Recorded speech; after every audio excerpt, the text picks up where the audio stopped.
Hello and welcome to BBC World News. We begin with breaking news this hour. Pakistan says it has shot down 2 Indian aircraft which it claims were over Pakistani airspace.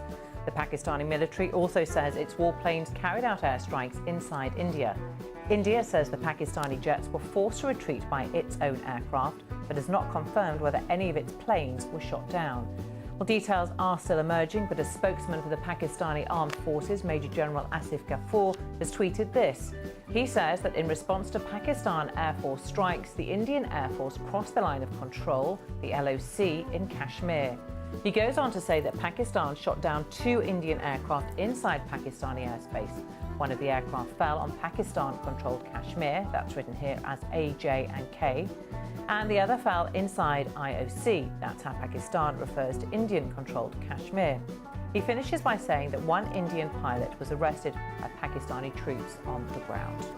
Well, let's get more now from our correspondents in Delhi, Sangeeta Maiska, and from Islamabad, I'm joined by Secunda Kamani. Let's go to Secunda Kamani first. Welcome to you. Tell us exactly what we know has happened and what we're hearing from the military, Secunda. So I've just come out of a briefing, a press conference by the Pakistani military. The Pakistani military spokesman broke down the chronology of these dramatic events that took place today.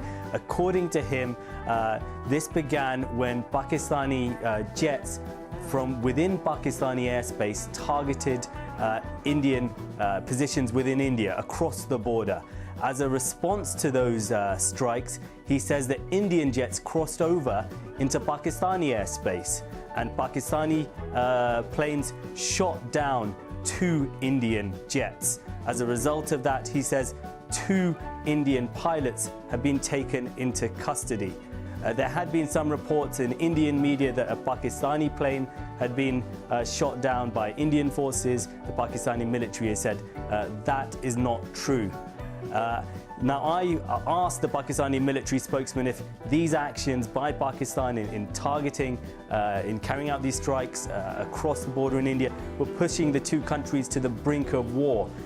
He said they weren't. He said that Pakistan had acted responsibly, and he said Pakistan had deliberately chosen not to hit Indian military targets or areas where civilians were living in India, but open ground just across the border in India. And he said that the Pakistani military did this because they wanted to act, in his words, responsibly. They don't want the situation to escalate further, but certainly these developments will cause huge concern amongst the international community and in the region. Well, that's the explanation from Islamabad. Let's go to Sangeeta Maiska in Delhi. What's the Indian reaction been, Sangeeta? Well, what's very interesting, Samantha, is that given the gravity of Pakistan's allegations, officials here in Delhi have yet to issue a response. The only person we've heard from is Sushma Swaraj. Now, she is India's foreign minister, and she's currently holding talks with the Chinese abroad. She issued a statement this morning simply reiterating, really, what has been a long-standing position of the Indian government, which is that they only take action against Pakistan-controlled territories when they are trying to crack down on militants who are attempting to destabilize India. And she said that the Indians are in no way looking for an escalation of tensions. So from both sides saying they're not looking for an escalation in tensions, but Secunda, just explain the chronology over the past few weeks of how we've got to this point. That's right. This all began around 2 weeks ago when a militant group carried out a suicide bombing in Indian-administered Kashmir. Now, the militant group that claimed responsibility for this has a base in Pakistan and has, according to a number of observers, in the past at least, had strong links to the Pakistani intelligence services. That led Indian authorities to blame not just this Pakistani militant group, but effectively the Pakistani state for being involved in this attack, which led to the death of around 40 Indian troops. As a result, yesterday, the Indian Air Force crossed over into Pakistani airspace and carried out some attacks. They said they targeted a base of this militant group. They said they killed a number of militants. Eyewitnesses on the ground and the Pakistani military seem to deny that. They say that actually just a few civilian houses were damaged, one person was injured, and there was nothing quite as dramatic as what India was claiming. This response from Pakistan that we've seen today is really the latest in this sequence of unfolding events of this conflict between these two countries.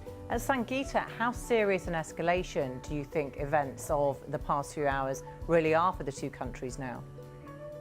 Well, just to set this in some sort of context, India's incursion into Pakistani airspace was the first of its kind since 1971, which just shows the kind of serious consideration that the Indian authorities have been giving their response to that terror atrocity that Secunda was just referring to there. This incursion of airspace is something that is really very unusual. What you usually see is along the line of control, which is effectively the de facto border now in Kashmir between India and Pakistan, military exchanges between the two. They don't happen often, but they certainly do happen with some regularity. We saw those kicking off once more last night. But what I would say is that this mutual exchange by which both sides have infringed each other's airspace is certainly a significant rise in tensions between those two countries. Secunda, how has it been seeing there in terms of whether or not this is as a crucial kind of breaking point for the two countries? Well, I think everyone within Pakistan recognizes that this is now a very, very serious situation. Let's not forget, these are two countries that are both nuclear armed, that have fought 3 wars against each other over the past 70 years.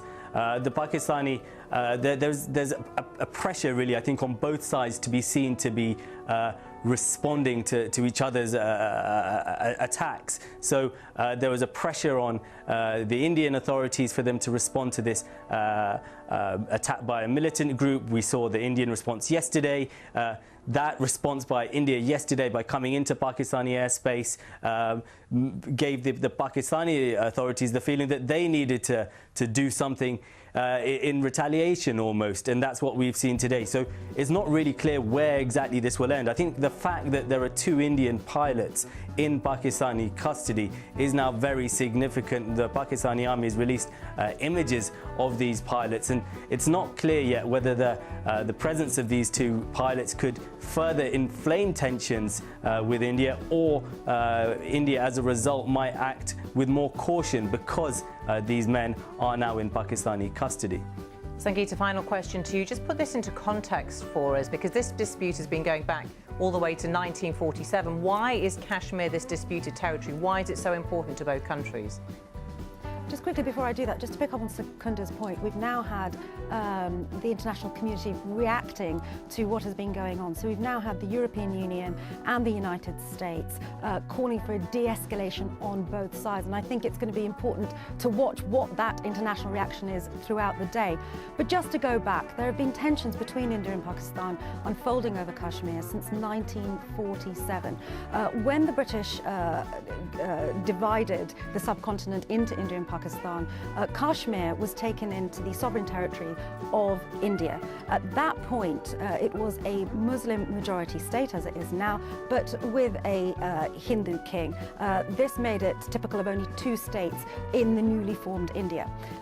Ever since that has happened, Pakistan has disputed that the population there wants to be Indian. They have consistently claimed that they would rather have joined Pakistan.